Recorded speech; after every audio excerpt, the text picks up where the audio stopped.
I'm Ricky Raley. I'm a paralyzed veteran. I've been paralyzed since 2009.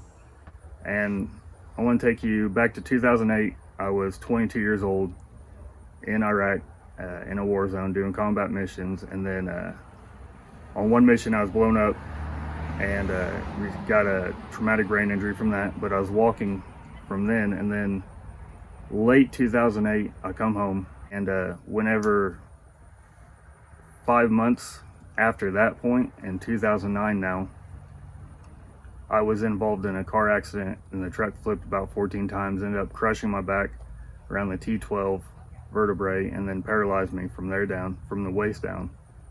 And I ended up in Methodist Hospital, and I'm laying there first days, like, I mean, you know, broken back, broken right arm, laying there and just trying to figure out what the next steps were. And someone comes in my room and asks me, where do you want to do your rehab at? And had no idea where to do rehab at. I didn't know anything about this world. So someone suggested RHI, and I was like, well, it's got to be better than the hospital mat, so let's go there. And within a week of getting paralyzed, I'm now getting admitted to the RHI, in the rehab section for the spinal cords. And it was something I didn't want to do yet. I wasn't sure I was ready. And then it was almost relentless. It didn't give me time to catch my breath. I got in there late Friday night. Saturday morning, therapy started for everything. They don't stop. You just keep going and keep moving. And then at that time, you know, you go through all the things, and then it's whenever I met Karen, and she was trying to talk to me about adaptive sports at that time.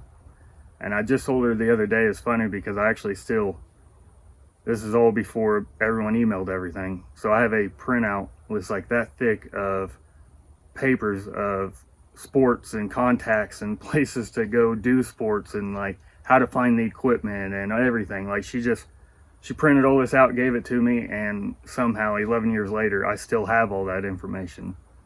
And it's just funny to think, though, because at that time you're trying to process what life looks like in a wheelchair and what's going to get you to the next point.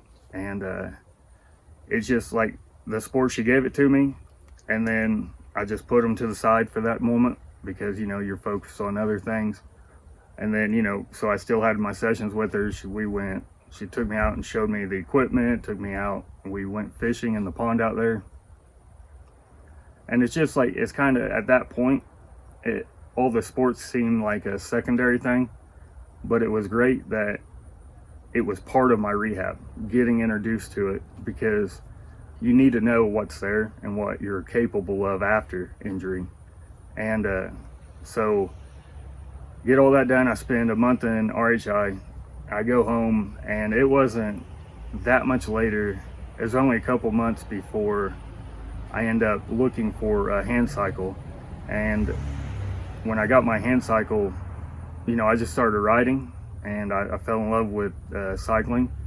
And then, of course, Audie got me into basketball, and I played basketball a lot, loved basketball.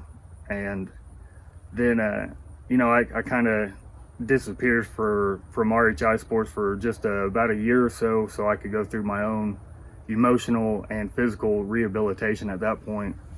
And I was still cycling, and I was cycling a lot, and it was awesome because RHI really doesn't have a cycling team anymore because it's logistically hard to do, to keep a team together like that for cycling, because a lot of training logs and races and all this. But when I came to them and asked, hey, can we get a cycling program? I wasn't told no. They're like, yeah, let's see how we can do this. Let's figure this out. And, you know, that's something you don't find about a lot of programs out there, is they're just open. They're like, hey, we don't have it. Let's see if we can't have it. And so from then on, I used cycling for my mental health and to get away from my wheelchair for a while.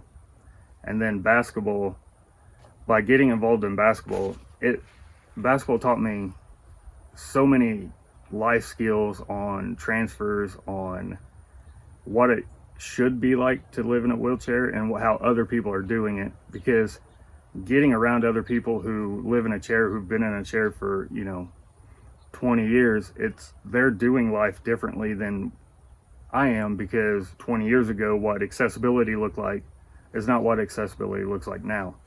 And without being around those group of people, and sports is what brought us all together, without that kind of connection and that community, I wouldn't know how to function the way I do in life.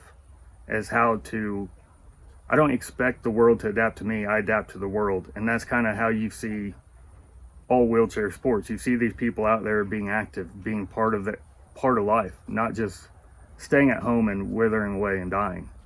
And sports really gets you out of your shell, makes you uncomfortable a little bit more.